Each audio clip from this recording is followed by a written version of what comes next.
Salam, selamat sore, salam sejahtera buat kita semua. Hari ini seperti di undangan dalam Zoom Cloud Meeting ya, Bapak Ibu, kita akan membahas apa itu yang disebut dengan algoritma kaya. Ya. Namun sebelum itu, narasumber yang akan membawakan, saya akan sedikit preview ya sebelum kita mulai ya. Beliau adalah seorang motivator nasional dan juga internasional ya. Sudah banyak melintang di dunia pelatihan dan motivasi kurang lebih hampir 25 tahun ya. Hampir 1,5 sampai 2 tahun terakhir saya persis mengikuti kegiatan beliau. Jadi tahu persis lebih dekat bagaimana sepak terjang ya. Penuh keikhlasan untuk membantu orang lain ya. Dan yang paling penting terkait dengan algoritma kaya, beliau sudah mendalami filosofi berbagi, ya filosofi untuk membahagiakan, meleverage hidup orang, ya. Ini yang paling penting karena satu kalau saya boleh pakai kutipan proven itu ya, pembuktian itu perlu dalam sebuah agenda yang akan kita bahas sore hari ini. Baik, itu saja perkenalan tentang narasumber ya. Untuk waktu dan tempat saya persilakan kepada Gus Reza. Silakan Gus. Ya.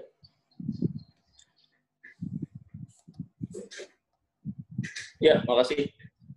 Assalamualaikum warahmatullahi wabarakatuh. Waalaikumsalam warahmatullahi wabarakatuh. Oke, salam energik. Ini yang selalu kita budayakan di dalam komunitas algoritma kaya, yaitu salam energik. Kenapa harus energik?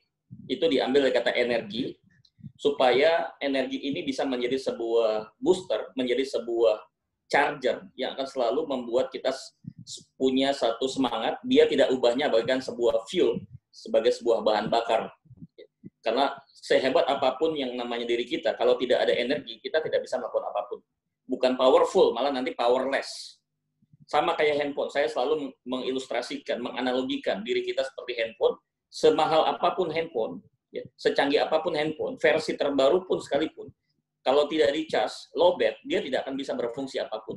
Termasuk diri kita, teman-teman UMKM ini, apapun bisnis Anda, seberapapun besarnya Anda punya market, apapun jenis produk Anda, kalau tidak dicas, dia powerless, tidak powerful. Jadi, untuk selalu mengingatkan dan reminding teman-teman, di saat kita punya kesempatan ketemu, selalu yang kita ingatkan adalah salam energik. Jadi kita selalu memberikan energi kepada antar sesama teman, ya, sesama partner, sesama mitra, termasuk juga orang yang akan diajak sebagai bagian daripada komunitas ini. Itu yang pertama, Pak Pri, yang saya selalu latih dan saya sampaikan dalam setiap video-video yang saya kirim lewat YouTube channel saya. Kemudian, apakah seorang motivator beralih profesi sebagai seorang mentor? Sebenarnya tidak. Itu saya lakukan secara simultan. Ya. Saya mulai menjadi motivator pada tahun 1990, kemudian sampai dengan tahun 2000, berarti sudah hampir 30 tahun. Saya sudah muncul di televisi tahun 2002, di mana masih sepi dulu, belum ada public speaker yang berbicara motivasi di televisi. 2002 saya sudah muncul di salah satu stasiun TV swasta, dan alhamdulillah rating yang tertinggi pada saat itu bahkan bisa mengalahkan acara-acara sinetron pada waktu itu. Dan hasilnya adalah buku yang berjudul Life Excellent, Pak Pri, yang akhirnya sudah terjual kurang lebih hampir ya, di atas 300.000 secara nasional, dan pembacanya sudah hampir 1 juta. Kemudian pada saat bersamaan saya juga menjalankan fungsi-fungsi sebagai seorang coach. Ya. Karena mau tidak mau, saya memahami coach itu adalah hubungannya dengan masalah talent, bakat. Karena setiap orang pasti punya bakat. Nah, pertanyaannya apakah bakat itu diketahui oleh yang bersangkutan atau tidak? Kadang-kadang kita sebagai orang yang punya bakat nggak tahu. Kita perlu orang lain. Nah, di sini butuhkan coach yang bisa memunculkan bakat itu. Itu yang disebut dengan coach. Kemudian yang ketiga, tentu saja, ya, kalau kita sekedar mengetahui bakat tapi tidak bisa mengeksekusi bakat itu menjadi sesuatu yang menghasilkan profit, menghasilkan sesuatu yang disebut dengan benefit, maka kita tidak akan berdaya di situ. Maka maksud yang ketiga adalah mentor, yaitu bagaimana kita memandu, ya, mengarahkan, menumbuhkan, mengembangkan, sekaligus memberdayakan orang-orang yang sudah punya bakat tadi menjadi sesuatu yang produktif dan profitabilitas. Dia mempunyai satu profitabilitas, dia mempunyai satu keuntungan dan memberikan manfaat buat masyarakat. Itu sedikit mengenai kiprah saya. Kemudian kenapa yang harus dibidik adalah UMKM? Ya, bukan berarti saya akan menggunakan UMKM untuk kepentingan tertentu seperti yang terjadi pada saat ini. Selama ini seringkali, mohon maaf, UMKM dijadikan sebagai alat untuk meleverage ya, popularitas seseorang atau meleverage ke kepentingan tertentu, termasuk kepentingan politik. Ya. Kita akan jaga betul bahwa ini benar-benar pure kita berikan untuk kemajuan UMKM. Ya. Kemudian salah satu bukti nyatanya adalah kita ingin menggelar satu pelatihan-pelatihan yang berhubungan dengan UMKM tidak berbayar sama sekali. Walaupun nanti ada acara offline pun kita akan usahakan tidak berbayar. Kalaupun ada biaya itu pun lebih kepada tempat dan akomodasi atau konsumsi. Dan itu pun tidak dibebankan pada peserta karena nanti ada banyak mitra-mitra kita yang siap untuk mewakafkan ya, aset dan potensinya bahkan uangnya untuk kepentingan kemajuan UMKM. Nah, saya perlu jelaskan juga kenapa UMKM, Pak Pri, karena UMKM ini dua kali sudah teruji. Sudah teruji dan terbukti 2 kali masa krisis. Ya. 2 kali masa krisis, yaitu tahun 1998, ya. Kemudian yang kedua adalah 2008. Ya. 2 krisis ini yang paling bertahan, yang tidak goyah dengan situasi dan kondisi krisis, ya baik krisis Asia ataupun krisis global, itu adalah UMKM. Sementara pengusaha-pengusaha papan atas mengalami ya, keterpurukan yang sangat luar biasa, termasuk perusahaan-perusahaan yang mempunyai brand terkenal di dunia pun mengalami kejatuhan yang sangat drastis dan fatal. Itulah sebabnya kita juga meyakini bahwa ekonomi bangsa kita akan jauh lebih maksimal kalau kita berdayakan. Nah, konsep yang saya tawarkan kepada teman-teman, ya, khususnya dalam pendekatan kebangkitan ekonomi di Indonesia, bukan piramida. Hari ini yang kita lihat ekonomi yang dibangun di Indonesia adalah konsepnya adalah piramida. Kalau piramida itu artinya besar di bawah, tumpul ke atas. Siapa yang di atas? Yaitu kalangan elit atau konglomerasi. Dia tidak banyak. Jumlahnya di Indonesia tidak lebih dari 50 orang. Saya sebut konglomerat itu dia punya kapitalisasi bisnisnya di atas 10 triliun. Ya. Bukan valuasi ya, tetapi dia punya income di atas 10 triliun. Kita sebut saja konglomerasi, dia sudah punya gurita bisnis yang cukup besar. Itu jumlahnya nggak banyak, cuma 50. Tapi dia menguasai hampir 70-80% ekonomi di Indonesia. Sementara yang jumlahnya banyak yang di bawah ini, yaitu disebut dengan SME, Small Medium Enterprises, itu jumlahnya sampai hari ini yang tercatat kurang lebih sekitar 60 juta. Termasuk, Pak Pri, itu adalah pedagang kaki lima. Termasuk pedagang kaki lima dimasukkan dalam kategori SME, Small Medium Enterprises, atau yang bisa dikenal dengan istilah UMKM. Ya. Nah, apakah cara ini akan menguntungkan untuk kebangkitan ekonomi? Tidak. Kita harus punya satu konsep yang berbeda. Ya. Dengan konsep inilah kita bisa membantu untuk proses percepatan kebangkitan ekonomi. Terutama tulang punggungnya adalah kalangan UMKM. Kenapa? Karena jumlah mereka paling banyak. Dia ada di garis paling bawah, grassroots. Ya. Kita tahu kalau di sini kan di tengah sedang ya, yang paling banyak bawah, tengah sedang, kemudian yang paling sedikit yang paling atas. Ya. Nah, nanti konsepnya adalah bagaimana memindahkan yang bawah ini menjadi ke atas. Ya. Kalau digabungkan dalam konsep matematik, Pak Pri, piramida digabungkan jadi satu, bentuk jadi bentuk baru. Namanya adalah, ini apa nih? Ya, trapesium. Apa namanya? Belah ketupat. Belah ketupat. Yang terjadi adalah belah ketupat. Artinya, kita punya niat dengan konsep algoritma kaya ini, yang ketika nanti sudah mulai menasional, sudah mulai dikenal oleh para UMKM, ya, mereka sudah paham betul, sudah fasih betul apa itu yang namanya algoritma kaya, maka akan berubah. Si UMKM ini akan naik kelas, masuk di kalangan middle class, di kalangan menengah. Ini yang harus besar. Jadi yang mau naik ekonomi kita, itu yang mesti gede itu bukan bawahnya, tapi yang tengah. Yang tengahnya harus gede, middle. Jadi gimana yang small tadi, yang usaha kecil dan mikro tadi, naik jadi kelas menengah. Sehingga dia bisa menggeret, ya istilahnya, dia bisa menarik yang kelas kecil dan kelas mikro, sementara yang atas ya, harus punya support dan dukungan kepada yang di tengah, untuk bisa mengangkat yang ada di bawah. Jadi perannya sangat strategis. Yang paling strategis sebenarnya yang ada di tengah, ya, yang middle ini. Dia bisa mengangkat yang di bawah, sekaligus dia akan bisa menyuruh yang atas itu untuk memberikan support bagi yang di bawah. Ini posisi sangat penting sekali. Sehingga ini bukan sekedar sebuah Zoom meeting atau Zoom online, bukan. Ini bukan sekedar sharing, bukan sekedar diskusi, bukan sekedar materi yang berjudul algoritma kaya, tapi di balik itu ada sebuah kekuatan besar yang kita ingin usung untuk kemajuan bangsa. Karena kita semua adalah cinta NKRI. Kita semua adalah cinta bangsa kita. Kita cinta UMKM. Oke, itu sebagai prolog dulu Pak Pri. Kemudian bagaimana muncul tiba-tiba istilah algoritma kaya. Gini, sekarang kita masuk di era digital. Ya. Yang namanya digital itu dia punya pola. Kalau kita masuk di Facebook, kita masuk di Instagram, kita masuk di YouTube, apapun jenis sosial media platform, itu ada pola. Kenapa ada orang yang tiba-tiba followernya meningkat dengan fantastis? Kenapa ada orang yang tiba-tiba YouTube channelnya, subscribernya bisa naik dengan cepat? Karena dia mengikuti pola yang dibentuk oleh si provider. Kalau kita tahu, paham polanya, kita ngikutin polanya, kita akan dapat keuntungan di situ. Nah, istilah ini yang saya pinjam untuk masuk masalah kaya. Jadi, algoritma kaya.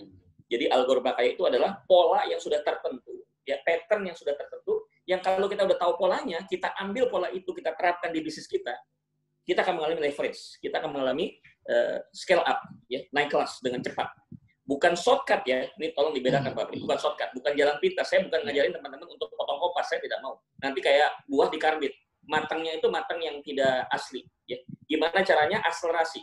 Kita harus tambahin pupuknya, kita harus kasih air yang berkualitas, kita kasih kualitas matahari yang bagus, sehingga numbuhnya itu lebih cepat dibandingkan yang pada umumnya secara normal. Itu yang kita inginkan. Jadi algoritma kaya ini membantu memproses akselerasi, ya. Bukan jari jalan pintas. Maaf, kalau jalan pintas saya angkat tangan. Saya tidak mampu membantu teman-teman untuk bisa jalan pintas. Ya. Misalnya dengan langsung kasih fasilitas kredit, lunak, kemudian dibuka akses.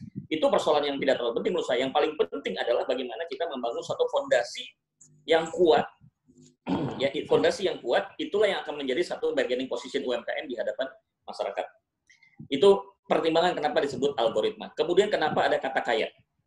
Banyak orang memahami kaya itu, saya mau luruskan supaya kita punya mindset, teman-teman yang ada di sini, mulai merubah konsepnya. Mindset itu kaya bukan hubungan dengan rich, nggak ada hubungan dengan wealth, dan nggak ada hubungan dengan prosperity. Ya. Yang saya maksud kaya di sini nggak ada hubungan dengan rich, bahasa Inggris, tidak ada hubungan dengan wealth, kesejahteraan, atau prosperity, kemakmuran. Nggak ada kaitan. Lantas apa yang disebut kaya di sini? Kaya di sini adalah abundance. What's meaning of abundance? Abundance itu adalah mental keberlimpahan. Jadi orang yang selalu terbuka tangannya, bukan menutup tangannya, tapi orang yang terbuka tangannya. Maksudnya apa? Rumusnya adalah begini Pak Pri. Spirit of giving more than spirit of getting. Ini yang harus diambil oleh teman-teman UMKM, khususnya yang sedang datang acara hari ini. Spirit of giving kalian harus lebih besar dibandingkan spirit of getting. Dan itulah esensi kata syukur dalam konteks Islam. Yang disebut di dalam surat Ibrahim ayat ke-7, la in syakartum la azidannakum. Kenapa sampai hari ini kita tidak merasakan azidannakumnya? Kok nggak dapat? Perasaan saya udah bersyukur, Gus. Nggak kurang-kurang saya doa, nggak kurang-kurang saya ngucapin udah puluhan ribu kali saya ngucapin alhamdulillah. Tetap aja bisnis saya gini-gini terus. Karena bukan salah Tuhannya. Kita belum menerjemahkan syukur yang harusnya kita lakukan. Salah satunya adalah tadi yang saya maksud. Salah satunya adalah spirit of giving. Syukur itu maknanya adalah kita memberi distribusi nikmat kepada orang lebih banyak. If you give more, you will get even more. Kalau kita ngasih lebih kepada orang, baliknya lebih. Dan baliknya itu, Pak Pri, nggak usah ditunggu. Itu sudah melakukan hukum Tuhan. Siapa yang nabur, dia pasti nuai. Itu rumus, nggak usah dianalisa lagi, nggak usah diteliti lagi. Percayalah, pastilah Tuhan tidak akan bohong. Tuhan tidak akan pernah melanggar janjinya. Siapa yang berbuat, dia pasti mendapatkan. Manjada wajada. Siapa yang menabur, dia menuai. Dan siapa yang memberi, dia pasti dapat. Dan janji Tuhan, yang memberi, dapatnya akan lebih banyak dibandingkan yang dikasih. Jadi kalau misalnya ngasihnya adalah, misalnya ngasihnya 100 juta, nanti kembalinya bukan 100 juta. Bisa 5 kali lipat, bisa 10 kali lipat, dan bisa terserah Tuhan. Tapi bukannya kita berniat ngasih untuk supaya mancing yang gede, bukan. Maaf, ya. Jadi maaf, saya tidak memahami spirit of giving itu seperti alat pancing, ya. Jangan kita memposisikan Tuhan itu sebagai mesin ATM kita. Saya nggak setuju. Walaupun ada sebagian besar orang mengatakan, udahlah kamu berbagi sama orang, itu kan mancing rezeki dari Tuhan. Ya kalau gitu berarti menganggap Tuhan itu kayak mesin ATM. Tuhan tolong dong kirim saya duit 100 juta, Tuhan tolong kirim duit 10 miliar. Oh bukan, maaf, bukan begitu maksudnya. Artinya, semakin kuat kita berbagi, maka baliknya akan lebih besar. Contoh gini Pak Pri.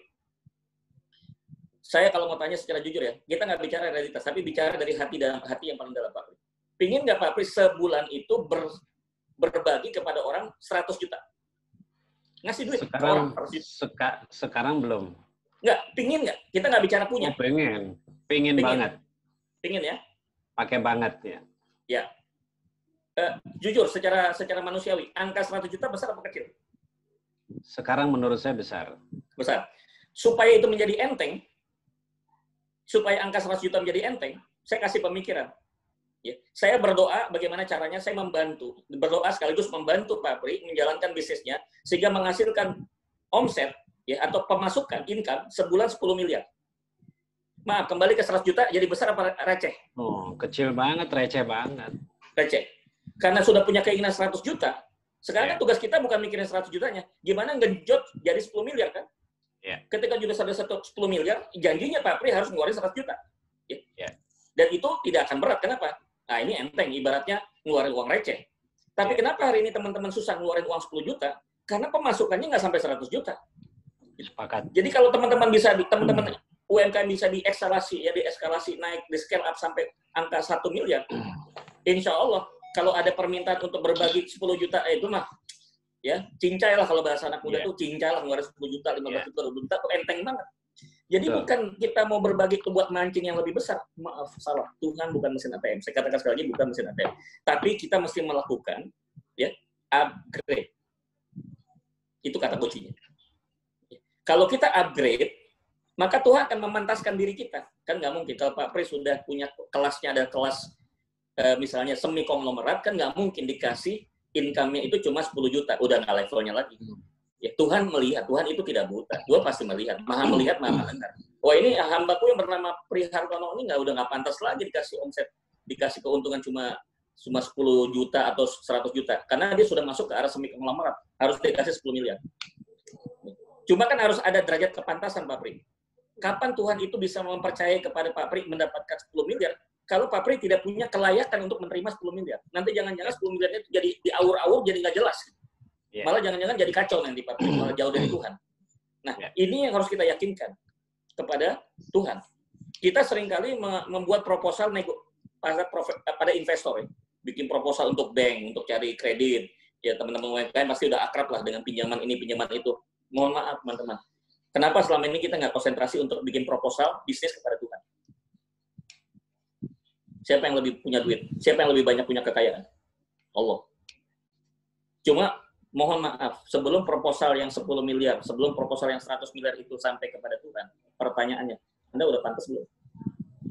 Nggak malu Anda mengajukan itu kepada Tuhan? Anda sudah punya cukup kelayakan nggak? Jadi sebenarnya persoalannya bukan berapa yang Anda akan ajukan. Saya sih nggak pernah peduli, I don't care. Teman-teman mau ngajuin 10 miliar kayak proposal kepada Tuhan, 100 miliar, itu hak teman-teman. Tapi pertanyaannya saya mau nanya, udah disesuaikan nggak dengan antara proposal dengan kapasitas? Kalau sesuai, nggak ada salah, nggak ada alasan. Dan pastikan kalau sudah sesuai, Tuhan nggak akan tunda.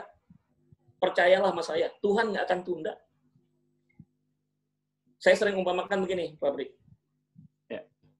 Ada orang Betawi ngasih saran ke saya, Gus,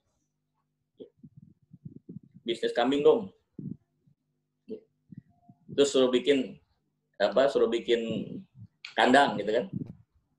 Orang mikir gitu, Bu Reza bikin kandang nggak ada kambingnya bagaimana sih? Nggak lama bener loh. Ini kandang siapa? Kandang gue. Boleh nggak gue nitip? Oh nggak boleh, sewa dong. Saya udah capek-capek bikin kandang. Begini deh. Setiap 10 kambing saya kasih kamu kambing gratis 1. Saya punya 20 kambing. Saya nitip ya 20 kambing. Jadi saya dapat berapa, Pak Pri? Ya, 2 kambing. 2 kambing. Modalnya apa, Pak Pri? Kandang. Jadi kan saya nggak penting kambingnya kan, yang penting saya bikin kandangnya kan. Yes. Jadi tolong teman-teman boleh tunjuk tangan ya di video. Siapa teman-teman yang ingin punya mobil bagus, mobil mewah, mobil yang nyaman, tunjuk tangan. Oke. Udah bikin garasinya belum, Pak Saroni? Udah punya SIM-nya belum? Udah bisa bawa mobilnya belum? Jangan-jangan bawa mobil otomatis nggak ngerti. Biasa bakal bawanya yang manual. Jadi sebenarnya Tuhan tidak akan pernah menahan jatah mobil bagus buat Anda. Pertanyaannya adalah, garasinya udah siap belum? yang punya ini bakal bisa bawa nggak kendaraan itu? Itu sama aja, mobil itu adalah bisnis. Bagaimana Tuhan mau kasih big bisnis kepada Anda? Bagaimana membuat UMKM ini menjadi maju? Sementara UMKM ini nggak punya kepantasan untuk dikasih sama Tuhan gitu. Nah kalau udah pantas, harus giving supaya nanti dapatnya lebih besar lagi dan seterusnya dan seterusnya. Itu poin yang mesti harus dipahami oleh teman-teman UMKM di konsep tentang algoritma kaya yang belah ketupat tadi. Oke. Selanjutnya adalah bagaimana saya supaya bisa mengupgrade diri kita. Kan ada yang bilang, kan Tuhan udah kasih tuh yang namanya DNA sukses. Tuhan itu kan maha adil. Setiap orang udah dikasih gen sukses. Benar nggak Pak Pri? Pak Pri ini ahli di DNA. Benar nggak Pak Pri? Setiap orang sudah dilahirkan gen sukses ya? Yes. Pertanyaannya kenapa ada yang sukses, ada yang gagal ya? Kan gitu. Yang gagal itu bukan berarti nggak punya gen sukses. Yang ada adalah gen sukses dia, DNA sukses dia ketutup ya, dengan hal-hal yang negatif. Jadi tugas kita sekarang adalah untuk mengupgrade diri kita. Sederhana, very simple. Saya nggak mau bikin rumit buat teman-teman. Ya, kita udah dibuat susah dengan kondisi yang ada. Udah kita bikin yang simple. Gimana simpelnya? Gimana caranya si gen yang tadi ini ibaratnya dia sebuah berlian, ya sebuah aset yang sangat luar biasa, itu kan tertutup. Nah, kotoran yang nutup ini mesti dibuang, dibersihin, dikuras, dihilangkan, sehingga muncul tuh. Ya, kecemerlangannya muncul. Itu aja sebenarnya. Nah, ini hal yang simpel ini nggak dipahami oleh teman-teman. Akhirnya kebanyakan bisa lihat. Keasikan dengan rutinitas, ya, akuntansi, administrasi, pemasaran, promosi, funneling lah, branding lah, segala macam. Itu bukan saya nggak penting, itu penting. Nanti kita akan bicara, kita akan belajar juga tentang masalah itu. Tapi di awal yang saya ingin pastikan adalah ilmu yang fundamental dulu yang harus kita pegang. Karena ilmu teknis teman-teman udah sering ikut seminar, saya yakin. Teman-teman ini udah ratus ikut seminar dan workshop tentang UMKM dan tentang bisnis. Hasilnya apa? Gitu-gitu aja, nggak naik-naik kelas. Kenapa? Satu, yang ngisi juga nggak tulus ya, maaf ya, memanfaatkan UMKM untuk cari duit kan gitu, mohon maaf. Kemudian yang kedua, tidak ada tindak lanjut. Ketiga, yang diajarin bukan hal yang fundamental, yang diajarin hal teknis. Kalau teknis banyak, kita bisa tanya Google, kita bisa banyak tanya orang gitu untuk menjalankan itu. Jadi yang paling mendasar sebenarnya yang fundamental. Apa yang fundamental? Baik teman-teman, saya sudah ingin mengumpamakan, gini Pak Pri. Gelas penuh, saya mau isi air. Saya paksakan, tumpah. Benar nggak Pak Pri? Ya. Sekarang pertanyaannya, supaya saya bisa tuangin penuh ke dalam gelas itu, apa yang saya harus lakukan? Sepakat nggak kalau saya kuras? Saya kuras atau saya buang dulu? Buang aja tuh air yang ada dalam air. Nggak usah sayang-sayang. Mau terima yang baru nggak? Kalau mau terima yang baru, yang lama harus dibuang. Sehingga rumusnya di sini adalah CIA. Jadi untuk bisa naikin kepantasan itu, yang tadi supaya rezeki Allah itu bisa kucur ya dengan begitu deras kepada kita, kita mesti naikin diri kita. Gimana caranya? Yaitu membuang kotoran tadi. Konsepnya adalah CIA. Cleansing, installing, activating. Saya ingin teman-teman hafal di sini ya. Hafal dan paham. Karena kalau udah hafal, kita ngamalinnya juga gampang. Gimana mau ngamalin kalau hafal aja nggak bisa ya. Cleansing, installing, activating. Terjemahan gampangnya, kuras, isi, kerjain. Gimana mau diisi kalau masih penuh? Makanya kudu dikuras. Yang ada dikuras dulu, supaya terima yang baru. Setelah dikuras, diisi, baru dikerjain. Soalnya kalau kita punya gelas, isinya sudah ada isi air, terus kita banggain kemana-mana, gue punya air nih, ya udah penuh. Buat apa? Kalau tidak dipergunakan dengan baik. Jadi konsep sederhana. KIK, kuras, isi, kerjain. Jadi apa yang sengaja, mohon maaf, bukan saya berarti menahan-nahan knowledge, sengaja sebelum masuk ke tahap kedua dari algoritma kaya, saya ingin ada Zoom dulu, supaya Zoom ini memastikan kita udah paham. Ya. Apa yang diisi itu udah paham. Jangan sampai nanti kita ngerjainnya nggak maksimal. Jadi kita konsentrasi kepada praktek, bukan hanya sekedar teori. Ya. Jadi saya ingin buka kesempatan teman-teman yang belum paham, tanya segala macam. Ya. Apapun silakan terbuka. Ya. Nanti dimoderatori oleh Pak Pri. Ya. Tanya apa aja yang bisa membuat kita lebih paham tentang konsep CIA ini. Ya, kita baru bicara yang CIA, ya, cleansing. Nah, di cleansing ini, saya menemukan dari pengalaman sekian puluh tahun ini, saya ringkas menjadi 21. Ya. Bukan berarti hanya 21, tapi saya coba ringkas supaya mudah diingat oleh teman-teman. Ada 21 kotoran sampah yang harus dibuang. itu sampah kalau masih ada bercokol dalam pikiran, ya mental dan jiwa kita. Maaf teman-teman. Sehebat apapun pembicara, secanggih apapun workshop, ya sebanyak apapun modal yang diberikan teman-teman untuk menjalankan bisnis, nggak akan jalan, nggak akan jalan. Mohon maaf, percaya sama saya. Ya udah banyak bukti, percuma. Ya. Banyak orang yang kurang perhatian masalah ini. Ini tahap awal, tahap yang sangat penting. Kalau pertama sudah beres, kita kedua, ketiga lebih enak jalan. Jadi saya ingin memastikan, makanya kita bikin Zoom ini. Ya. Nanti kita akan berikan satu penugasan. Ya. Penugasan itu terkait dengan apa yang mesti kita kerjain selama seminggu ke depan, sehingga nanti pada saat kita ketemu di tahap yang kedua, yaitu installing, kita udah siap semua dengan pengalaman masing-masing. Jadi saya ingin teman-teman praktekin, nanti akan diumumkan lewat channel, Telegram channel, apa bentuk tugasnya, bagaimana nanti menyerahkan tugasnya, dan nanti ada menceritakan pengalaman-pengalaman yang terjadi setelah dipraktikkan itu. Nah, nanti kami akan kumpulkan, tolong diceritakan dalam bentuk tertulis, bisa dalam bentuk nanti paperless semua, kita kirim lewat email, nanti dipelajari oleh tim kami. Yang bagus membuat kirimannya ya natural, asli, ya terbuka, kemudian menginspirasi, kami akan kumpulkan, kami akan jadikan sebuah buku. Buku yang saya akan terbitkan, ya. Nanti penulisnya bukan saya doang, penulisnya adalah termasuk yang udah bagi informasi tadi. Kapan lagi kita bisa punya buku, ya, dikarang, ditulis bareng-bareng dan disebarluaskan ke masyarakat. Anda sudah punya yang namanya legacy, punya satu warisan yang bisa diwariskan untuk yang masih hidup kalau kita sudah meninggal dunia. Oke. Ada 21, saya bagi menjadi 3 ya, teman-teman. Saya mengulang kembali sedikit apa yang sudah kita share di YouTube. 7 sampah intelektual, 7 sampah mental, dan 7 sampah sosial spiritual. Sekali lagi saya mau sampaikan pada teman-teman, selama 21 sampah itu masih bercokol di dalam pikiran, mental, dan jiwa kita, mohon maaf saya nggak bisa nolong banyak. Ya. Materi yang kita akan berikan berikutnya nggak akan ada gunanya, percuma. Jadi tolong ini kita kuras, isi, dan kita kerjain, kita praktekin. Oke, apa saja?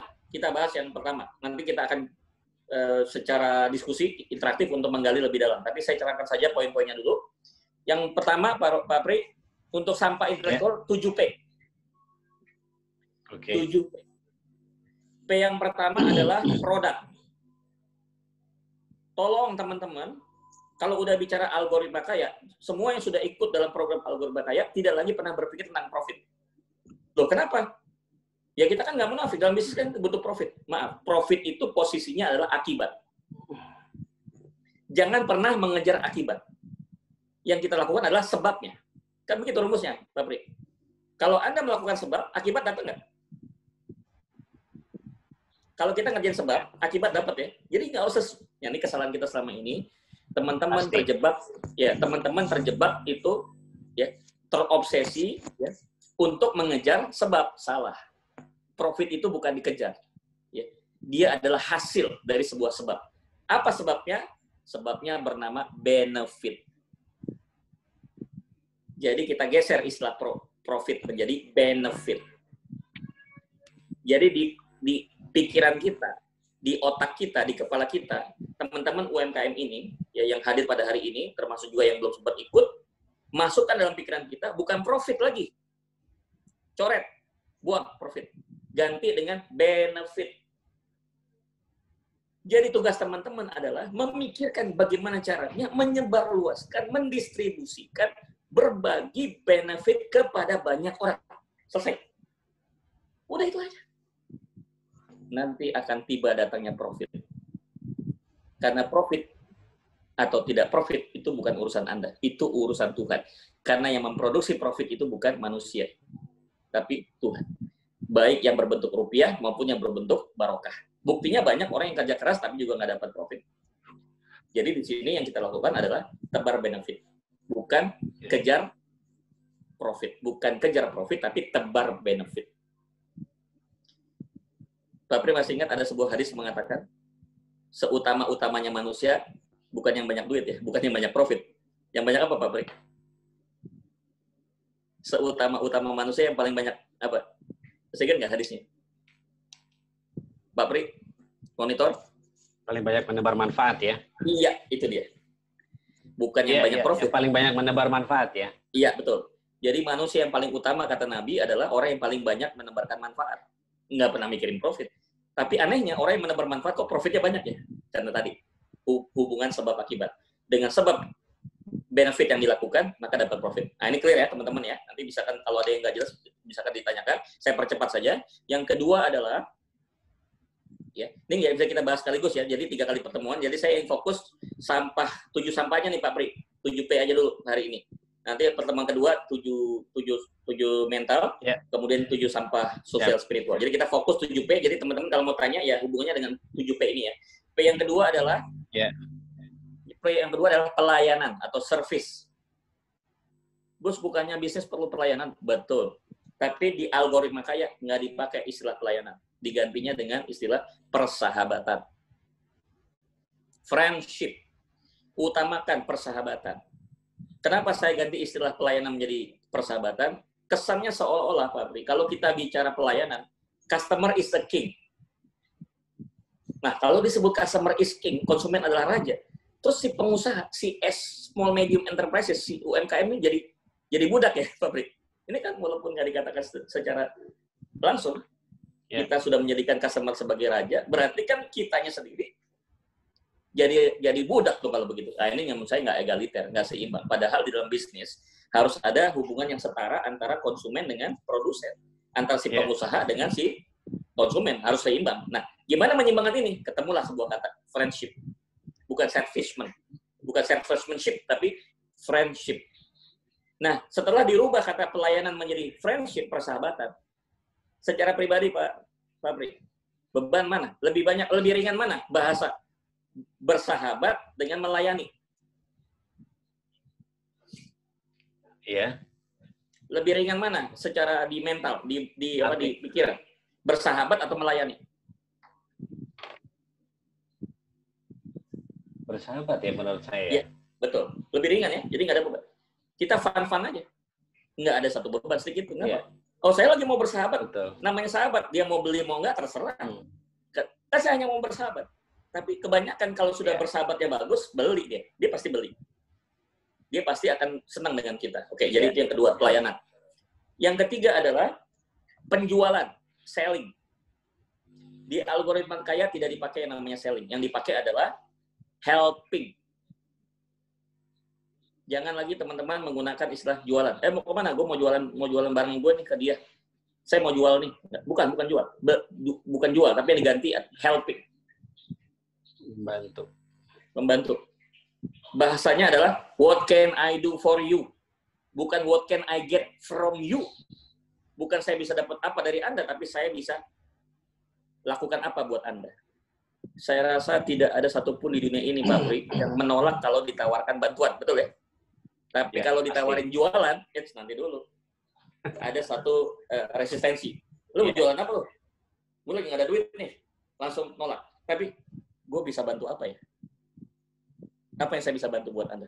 Yang namanya bantu, orang nggak ada yang nolak. Karena tidak ada kaitan dengan rupiah. Bantu. Tapi kalau udah terbantu, Pak Pri, maksudnya udah dibantu sama orang, terus merasa lebih bagus setelah dibantu, maksudnya nggak ngeluarin rupiah, pasti otomatis. Tapi kan ngeluarinnya beda. Yang pertama dijual itu karena keterpaksaan, tapi kalau yang dibantu tadi, ngeluarnya dengan keikhlasan ya, benar nggak? Iya, pasti. Makasih ya udah dibantu saya ya. Mohon maaf Bapak, jangan dihitung ya. Ini sebagai bentuk apresiasi saya kepada Anda, ya saya akan borong Anda punya produk. Wah, luar biasa. Ini apakah dipikirkan oleh kita selama ini? Enggak. Kebanyakan teman-teman itu adalah jual. Lu berapa jualnya? Berapa produk udah kejual? Harusnya ditubahkan. Lu udah bantu berapa orang? Lu udah bantu berapa orang hari ini? Lu udah bantu berapa calon konsumen? Lu udah bantu berapa calon prospek? Itu yang harus ditanyakan, bukan lu udah jual berapa? Bukan. Itulah algoritma kaya. Ya. Memang kita melawan arus, nggak apa-apa. Ya. Tapi insya Allah, saya garansi hasilnya akan lebih hebat. Ya. Bukan saya juga sih sebenarnya yang garansi, tapi Allah Subhanahu Wa Taala sudah menggaransi. Oke, keempat, tadi sudah 3. Profit sudah, pelayanan sudah, ketiga penjualan sudah, yang keempat pemasaran. Pemasaran itu marketing. Bukan memasarkan. Di dalam algoritma kaya tidak mengenal istilah pemasaran. Yang kita kenal adalah syiar. Jadi saya kasih istilah profesi baru buat teman-teman UMKM. Anda ini adalah para dai-dai ekonomi. Anda ini pendakwah ekonomi. Ekonomi keumatan. Pendakwah ekonomi keumatan. Itulah UMKM. Jadi harus membayangkan kita ini sebagai seorang yang sedang bersyiar. Apa yang disiarkan? Iya, produk Anda yang disiarkan. Apa yang Anda mau tawarkan? Kemanfaatan apa yang Anda mau berikan? Itu yang Anda siarkan pada mereka. Kalau kita siarkan, ibaratnya kalau bahasa di sosial media, broadcast. Kita broadcastkan, kita postingkan, semakin banyak orang yang mendengarkan, semakin banyak orang yang tersampaikan, potensi nggak? Potensi nggak? Menjadi sebuah profit. Dari gaji ke atas. Akhirnya menjadi sebuah benefit dan akhirnya jadi profit. Oke, itu pemasaran. Jadi, we are ambassador. Kita adalah duta dari produk kita sendiri. Siarkan. Jadi teman-teman jangan malu-malu sebarkan itu di Facebook, Anda punya dagangan, Anda sebarkan di sosial media, Anda sebarkan dimanapun ada kesempatan pertemuan dengan orang, jangan sungkan, ya. Itu kita sedang berdakwah. Jadi Anda ini UMKM pendakwah ekonomi keumatan. Nah ini menarik, istilah baru. Kemudian yang kelima ya Pak Pri ya? Iya, kelima. Kelima adalah market atau pasar. Kita tidak lagi pakai istilah market. Jadi dalam mindset kita yang tergambar bukan market lagi. Yang kita bicarakan adalah diganti dengan lahan kebaikan. Mau kemana Gus? Bukan kita bilang mau ke market, mau ke lahan kebaikan. Kalau kita bahasanya lahan kebaikan, saya lebih semangat untuk ngerjain ini. Kenapa? Lahan kebaikan. Maka yang saya dapatkan dua, pahala dan rupiah. Iya dong. Jadi kita enteng, melangkahnya juga enteng. Kenapa? Sedang ingin mengunjungi lahan kebaikan. Lahan kebaikan nanti ada di bidang ekonomi, ada di bidang properti, ada di bidang kuliner, ada di bidang retail, macam-macam. Itu lahan kebaikan. Anda punya toko, Anda punya gerobak, Anda punya franchise, itu adalah lahan kebaikan. Gunakan bisnis Anda sebagai lahan kebaikan kepada orang. Ini luar biasa. Kemudian yang berikutnya, yang keenam adalah produktivitas.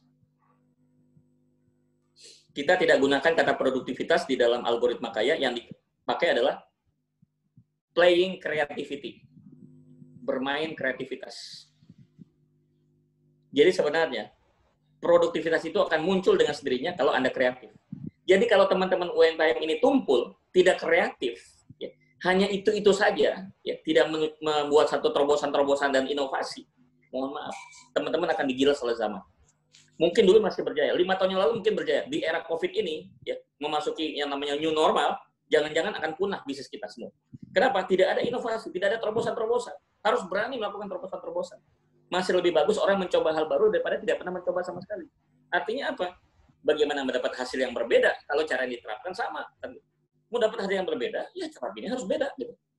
Maka itu yang keenam, produktivitas diterjemahkan bermain kreativitas. Jadi mau nggak mau, saya terpacu, termotivasi untuk membangkitkan kreativitas teman-teman UMKM, khususnya yang datang hari ini, untuk lebih kreatif. Dan kreatif itu rumusnya 2. 1, kontroversial. Harus berani berada di black and white. Nggak bermain di garis putih, nggak bermain di garis hitam. Kita bermain di tengah-tengah. Kita akan kreatif kalau kita tahu yang hitam dan tahu yang putih. Kalau Anda bergaul hanya orang yang putih terus, golongan putih terus, tanpa tahu golongan yang hitam, kita nggak akan kreatif. Main di golongan hitam, nanti kita jadi nggak beres. Terlalu banyak di golongan putih, kita merasa jadi paling benar. Tapi kalau kita mengetahui dua-duanya, putih dan hitam, kita jadi kreatif. Kemudian yang kedua adalah belajar untuk outbox. Berani keluar dari kotak. Jangan terkungkung oleh pola yang disepakati oleh orang kebanyakan saat ini. Terobos. Ya. Hancurkan tembok-tembok yang mengurung kita tadi. Ya, idenya harus liar, harus crazy. Ya, harus edan. Kalau edan baru keluar itu semua. Ya.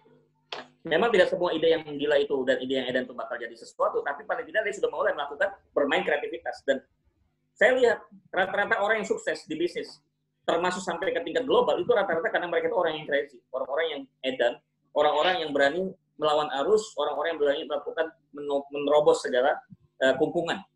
Terakhir, kita nanti satu diskusi dipimpin Pak Pri. Yang terakhir adalah produk. Produk itu bukan barang dan jasa, tapi value.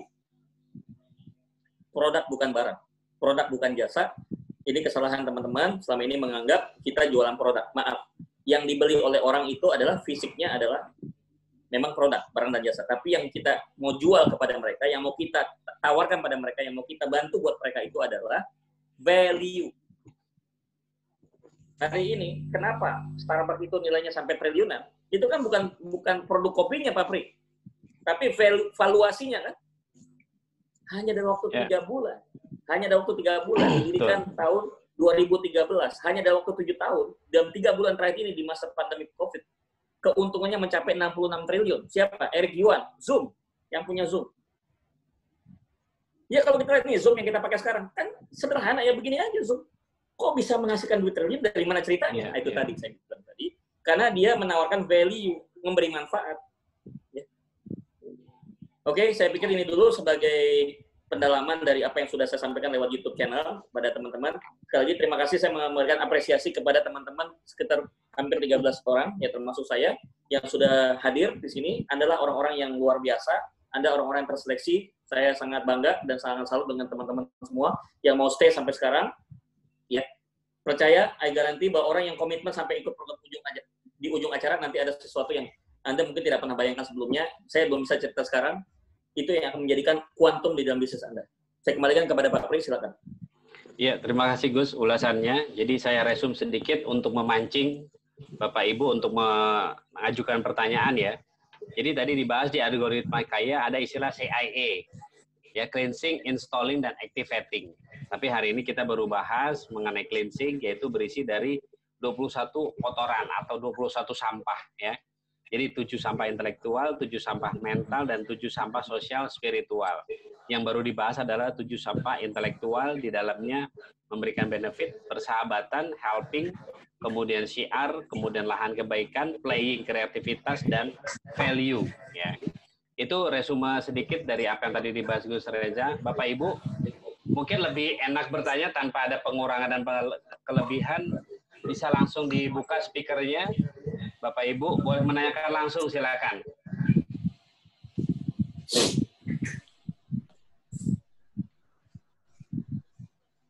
Ya Pak Saroni, Pak Pri, dibuka speakernya.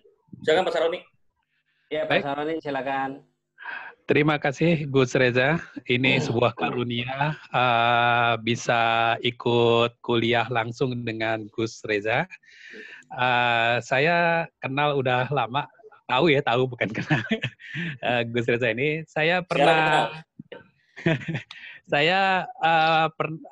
salah satu aktivitas juga ngisi pelatihan. Waktu itu waktu ngisi pelatihan di suatu kampus saya dapat hadiah buku dari panitia. Dan bukunya itu ternyata buku Gus Reza yang tadi itu Life Excellent. Excellent. Masya Allah itu langsung saya bikin resumenya bukunya.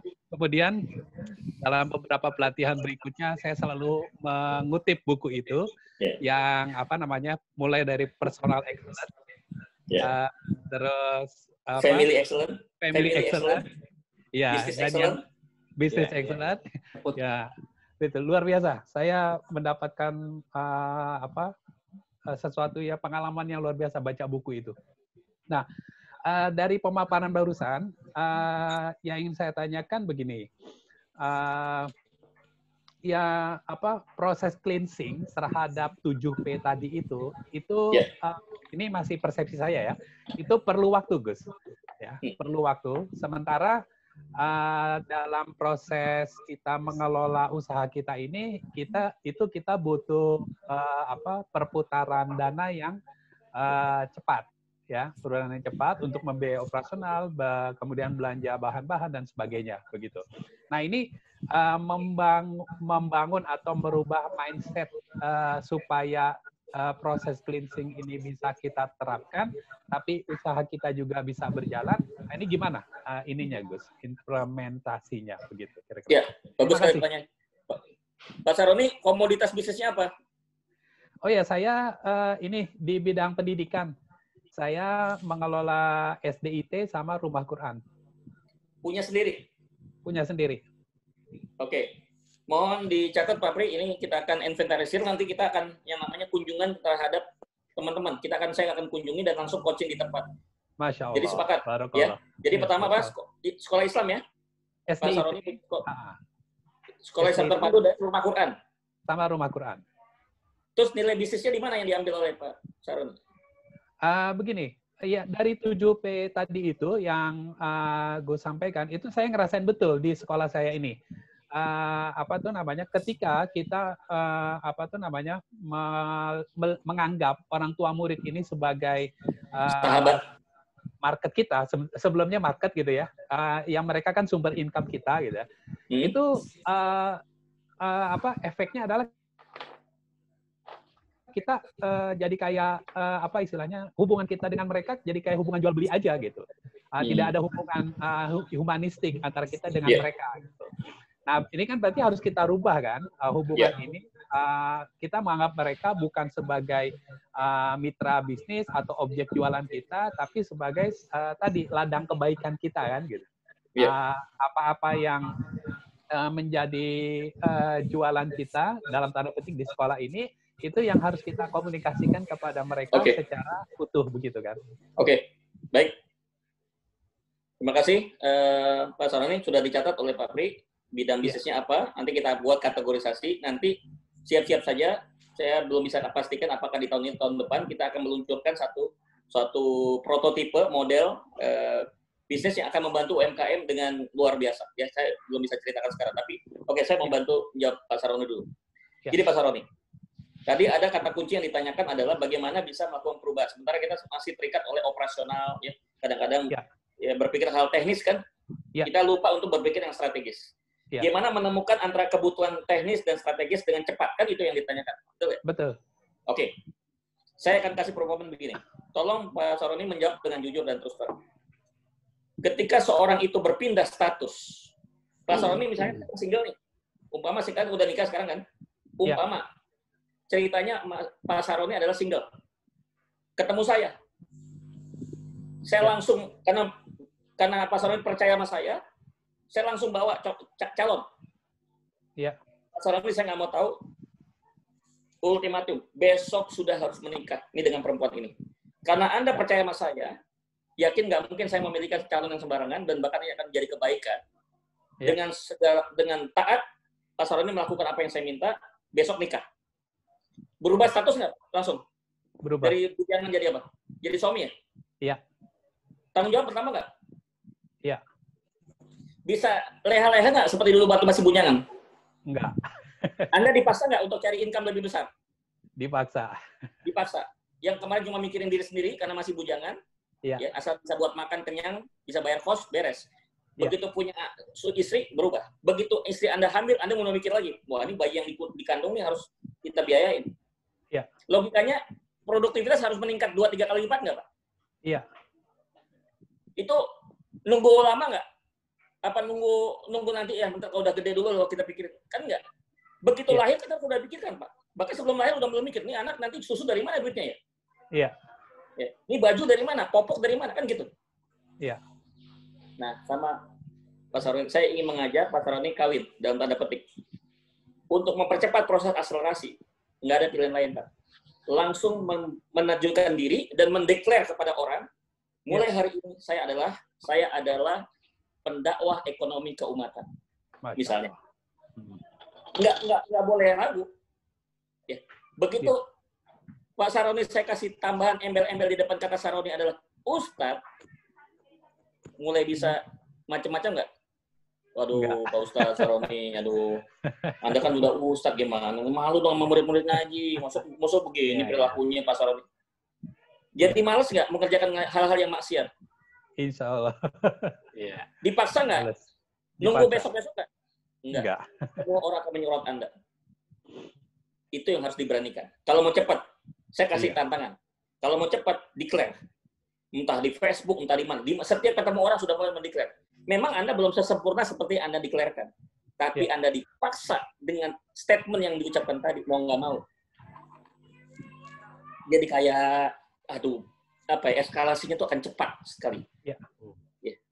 Jadi itu yang selama ini kita nggak berani. Kita menyimpan di dalam diri kita sendiri. Kalau salah ya kita hanya tahu kita sendiri. Kalau berhasil ya hanya tahu kita sendiri. Sekarang kenapa kita nggak buka? Toh ini bukan satu yang jelek kok Pak. Ini sesuatu yang bagus kan? Ya. Yang bagus, seandainya Anda nggak berhasil, maaf, saya memang belum berhasil. Bukan tidak berhasil, saya belum berhasil. Doakan saya tetap istiqomah untuk mencapai keberhasilan. Terus aja. Tuhan tidak memperhatikan apa hasil Anda. Maaf, tapi yang dilihat oleh Tuhan adalah Anda sudah berusaha belum ke arah sana. Wa qulik malu fasallallahu amalakum. Berbuatlah kalian, Allah nggak akan nilai. Ya, Allah tidak akan, yang dilihat bukan hasilnya, tapi yang Allah lihat adalah prosesnya. Kebanyakan yang bikin stres kita, berbisnis tentuin hasil. Wajibnya Pak Saroni adalah wajib berbisnis, bukan wajib untung, bukan wajib kaya. Maaf, wajib kaya bukan dari Anda. Wajib kaya Tuhan. Yang bikin pengusaha stres, UMKM stres, wajib berbisnis, wajib untung. Salah. Wajibnya hanya usaha. Untungnya bukan Anda. Buktinya banyak yang sudah buka dari subuh sampai tengah malam, tetap aja nggak dapat duit. Kenapa? Rezeki yang ngatur Tuhan. Tapi juga jangan karena kan urusan Tuhan. Ya udah kita santai-santai. Oh nggak boleh. Tetap harus kerja keras, kerja cerdas. Tetap. Ya. Bahwa nanti dikasihnya berapa, itulah jatah kita. Tinggal kita membuat tadi kembali ke kata kepantasan. Model Pak Saroni ini dengan kondisi sekarang kepantasannya sudah bisa ya dikasih 100 cabang sekolah Islam terpadu. Oh belum, satu aja belum beres. Jangan dikasih kata Tuhan. Jangan dikasih. Nggak dikasih. Satu aja belum beres. Sekarang buktikan dengan satu dikasih itu di manajemen yang bagus. Orang tua banyak yang seneng. Banyak orang tua yang pingin, Pak Saroni buka dong di cabangnya di tempat saya kejauhan nih, anak saya ke sini. Nah, berarti Tuhan sudah mulai percaya pada Anda. Tuhan sudah mulai percaya pada Anda. Berarti Anda sudah membuktikan kinerja, kan? Jadi itu cara tercepat, Pak Saroni. Ya, saya bisa kasih hipnosis, bisa, tapi hipnosis cuma sebentar, Pak. Ya, saya tidak pakai istilah NLP, walaupun saya pernah belajar NLP tahun 2006. Sebelum orang banyak belajar NLP, saya udah duluan. Hipnosis saya udah belajar duluan. Hipnosis hanya merubah sesaat, Pak Saroni. Saya bisa hipnosis sekarang dalam waktu 10 menit, langsung berubah mindset-nya. Tapi saya nggak jamin minggu depan, bulan depan masih sama, Pak Saroni. Jangan balik lagi. Yang bikin permanen apa? Predikat. Contoh, hari ini. Saya barusan tadi bikin satu namanya eksekutif wakaf roundtable. Kumpul ada 15 orang. Ya. Saya langsung declare di situ. Saya adalah wakaf trainer. Saya adalah pejuang wakaf. Kalau saya udah mendeklar, saya termakan oleh predikat itu. Saya mesti ngerjain nggak sesuai dengan apa yang statement saya. Kalau nggak kan orang nggak meremehkan. Ngomong doang, Gus. Ya, pejuang wakaf, tapi tetap aja ujung-ujungnya, ya, duit lagi. Nah, kalau udah declare, kita akan langsung ke bawah. Satu lain, istri Anda berjilbab, Pak Saroni? Alhamdulillah. Oke. Beda nggak berjilbab nggak berjilbab? Begitu seorang wanita memakai jilbab, dituntut nggak punya akhlak yang bagus? Dituntut. Aduh, Mbak, kalau jilbab ya jangan jilbab aja dong, Mbak. Kelakuan jelalatan kayak begini, ganjen begitu. Kan jadi masalah, Pak. Iya. Tapi tidak berarti semua yang berjilbab pasti baik. Tapi dia punya kesempatan menjadi baik lebih cepat dibandingkan yang nggak pakai jilbab, Pak. Mohon maaf. Kita bersyukur istri kita lebih cepat jadi baiknya dibandingkan yang nggak pakai jilbab. Walaupun nggak dilarang, Mas Saroni punya istri orang nggak berjilbab boleh juga. Tapi kalau sudah dipaksa berjilbab, mungkin nggak Mas Saroni orang jilbab rapi terus yang pakai jilbab syar'i atau datang ke diskotik diusir sama satpam. Aduh, Mbak, saya udah banyak dosa, Mbak. Mbak ini orang baik. Ini nggak cocok, Mbak, di sini. Mbak, diusir. Benar nggak, Pak Saroni? Iya. Tapi coba, maaf ya, ini contoh aja. Dan masuk kamar mandi, istri Anda berubah pakai jeans sama baju buntung.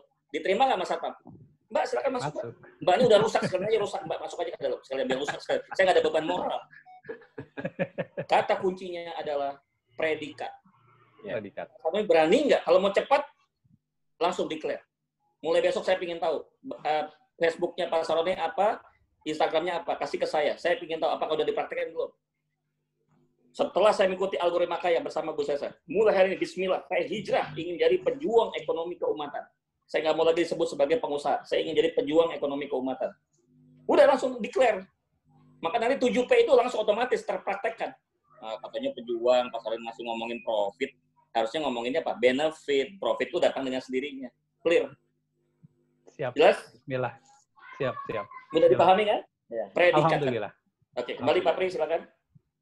Ya, baik Bapak Ibu. Masih ada lagi yang ingin ditanyakan? Silakan langsung dibuka speakernya dan disampaikan langsung. Saya kasih extend 10 menit. Nggak apa-apa, Pak Pri. Kasihan, yang lain belum bertanya.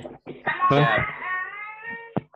Mas Deli Stanza sudah terjawab nggak? Sekaligus tuh tadi pertanyaannya di chatting. Saya udah baca tadi. Terjawab nggak tadi tuh? Mas Deli. Terjawab ya? Yang tadi saya jawab dengan Pak Saroni udah terjawab. Predikat. Mas Deli Stanza harus berani kasih predikat dirinya. Sekarang udah berubah. Saya bukan seperti yang dulu. Saya udah hijrah. Nah, gitu. Otomatis nanti orang akan mengamati dan mengawasi Anda, Pak Saroni. CCTV udah mulai di mana-mana nih, Pak Saroni. Tahu nggak sekarang kita takut oleh pejabat, Pak Pri? KPK. Ya. KPK udah takut. Iya. Betul. Apa tuh yang di apa? Tangkap tangan ya? OTT ya? Iya, OTT. Operasi tangkap tangan. Iya, pada takut. Memang ada dua kemungkinan, Pak Pri. Iya. Siapa yang lebih kreatif kan? Tapi positifnya adalah jadi orang mulai hati-hati dalam bertransaksi. Ya kan? Iya. Harusnya ada yang lebih hebat dari KPK, yaitu Allah dan malaikat. Kenapa kita takut sama KPK? Lebih takut kepada malaikat dan Allah. Betul. Oke, Gus, sambil nunggu yang langsung bertanya, saya coba baca di kolom chat di Gus. Oh iya, silakan. Pak Jaludin. Kang Jalal. Ya, bismillah. Pak Jalaluddin, silakan. Ya, bismillah. Assalamualaikum warahmatullahi wabarakatuh. Waalaikumsalam. Ya, terima kasih Gus Jazakallah sudah ikut menggabungkan saya di grup ini. Dan saya pun kenal sama Gus mungkin sudah sejak dari tahun 2001 ya, kalau nggak salah. Yeah. Waktu itu Gus ngisi di Pusdai Bandung. Oke, tahu. Di acara Mabit itu. Saya yang ada teringat sampai sekarang itu Gus punya konsep manajemen seolah-olah gitu ya. Manajemen seolah-olah ya. Saya selalu teringat dan selalu saya pakai itu untuk seperti itu. Nah, yang saya mau tanyakan sekarang Gus untuk 7P ini yaitu di produktivitas yang kita rubah menjadi flying creativity ya Gus ya. Nah, itu kan bisnisnya biasa konvensional seperti itu. Nah, sementara sekarang tuntutannya itu harus udah online gitu Gus. Nah, saya itu susah sekali untuk move on itu, untuk merubah kebiasaan itu karena memang mungkin sisi kesukaannya nggak terlalu suka online gitu. Karena saya lebih suka face to face langsung seperti itu. Yang kedua juga mungkin karena kemampuan, karena memang kita tidak punya mentor bisnisnya seperti itu Gus.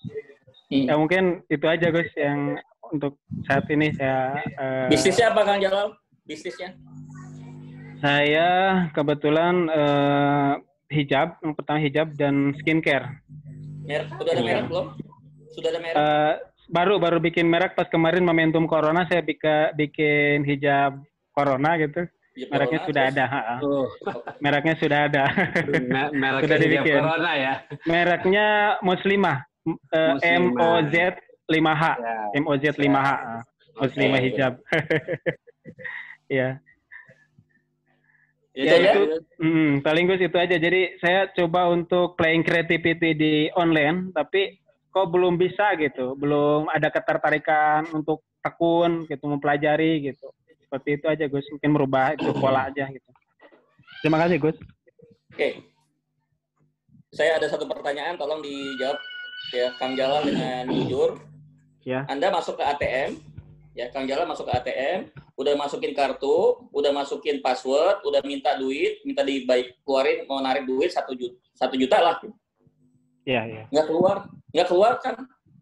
Nyoba lagi yang kedua, ganti, kalian salah password, masukin lagi. Nggak keluar. Jawabannya nggak ada dana. Salahnya di mana? Kira-kira. Ya, salahnya ada, Gus. Oke, gini. Maksud saya begini.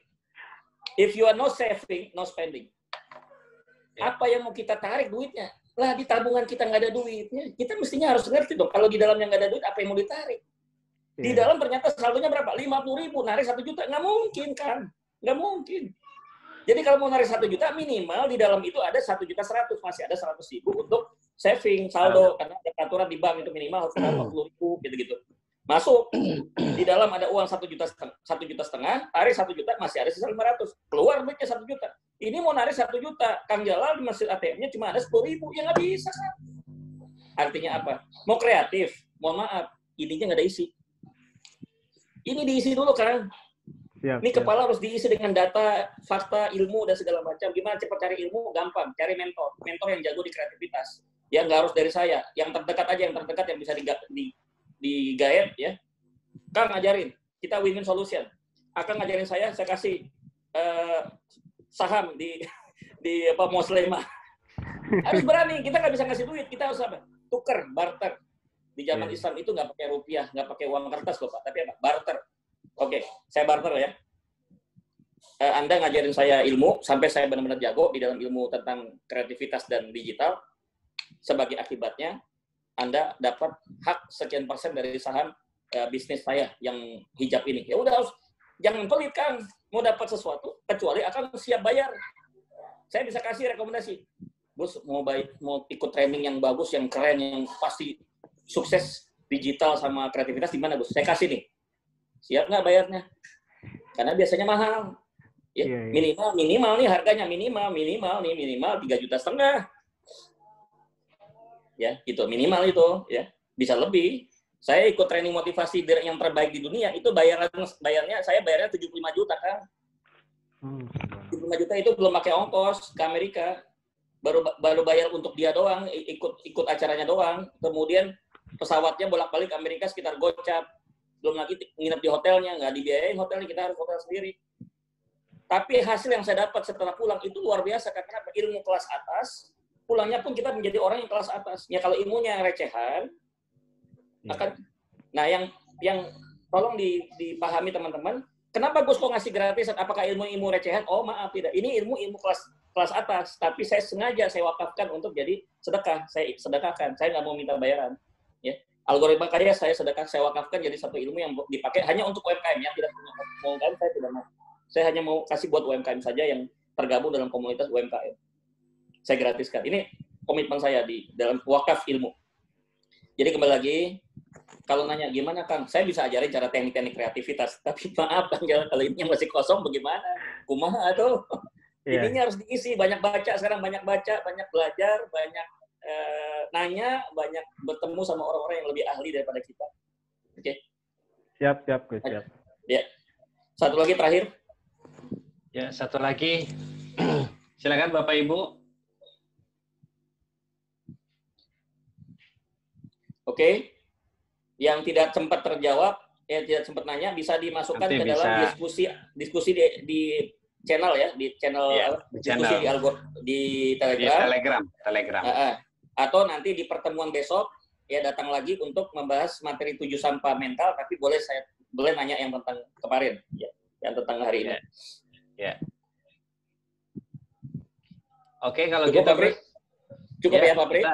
Kita bisa tutup. Terima kasih Gus atas ulasannya. Bapak Ibu juga terima kasih buat waktunya. Nanti kita lanjut. Kalimat terakhir. Saya kasih kalimat terakhir ya. Boleh. Ya. Ini buat oleh-oleh teman-teman yang belum sempat nanya, silakan nanti boleh tanya di diskusi di program channel ya. Dari sekarang mulai berani mendeklarasikan, terutama tadi Pak Saroni yang sudah nanya, declare sekarang ya. Di Facebook, dimanapun, mulai declare. Kalau nggak kita ngumpet, ya mana orang tahu, nggak akan tahu. Jadi sekarang orang banyak yang mengawasi kita. Jadi kita akan terpacu untuk melakukan akselerasi. Satu saja poin saya. It is not a big mistake when you make a mistake doing the big job, but it is a big mistake when you if you never do the big job. Ya, oke. Jadi bukan satu kesalahan besar ketika Anda salah gara-gara mengerjakan pekerjaan besar. But it is a big mistake when you never do the big job. Tapi adalah satu kesalahan besar ketika Anda tidak berani mengerjakan pekerjaan besar. Tahu bedanya? Salah mengerjakan pekerjaan besar, itu mah biasa. Tapi tidak berani mengerjakan pekerjaan besar, itulah kesalahan besar. Ya. Jadi saya minta teman-teman jangan takut sekarang mempunyai satu anggapan, keinginan punya UMKM bisa mencapai angka 10 miliar, 100 miliar, nggak usah takut. Ya, itu halal. Nggak dilarang oleh Majelis Ulama. Silakan, kita boleh punya dream yang setinggi mungkin. Tinggal dream itu disesuaikan dengan kapasitas. Kepantasannya terus ditingkatkan. Jangan sampai jadi jomplang ya. Dreamnya ketinggian, tapi kepantasannya tidak masih terlalu jauh di bawah. Itu yang kita harus kejar. Kepantasan harus seimbang dengan dream yang kita punya. Itu saja. Terakhir, Kita foto bareng dulu ya, Pak Pri. Ya, kita foto bareng. Mungkin Kalau boleh keluar tangannya video gini, semua, Gus. mungkin bisa keluarin video semua. Kita foto. Tangannya, kita Gus. foto. Gus, simbol tangannya. Ya, tangannya begini ya. Energik. Salam energik. Bagi yang belum membuka videonya, silakan dibuka dulu, Bapak Ibu. 1, 2, 3. Ya, silakan salamnya. Oke, energi. Satu lagi, satu baris lagi. 1, 2, 3. Oke. 1, 2, 3. Oke. Terima kasih. Saya kembalikan kepada host kita, Pak Lerik. Iya. Boleh, Bapak Ibu, kita kasih aplaus lewat video sebagai tanda tepuk tangan. Ya. Jadi terima kasih, Gus.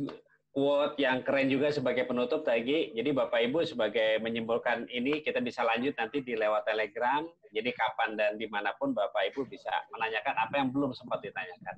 Jangan lupa share YouTube channel kita, di-share sebanyak mungkin supaya manfaat lebih besar ya. Ya, betul. Itu saja, saya Pri Hartono sebagai host hari ini. Mohon maaf atas sikap dan ucapan yang kurang berkenan. Assalamualaikum warahmatullahi wabarakatuh. Waalaikumsalam warahmatullahi wabarakatuh.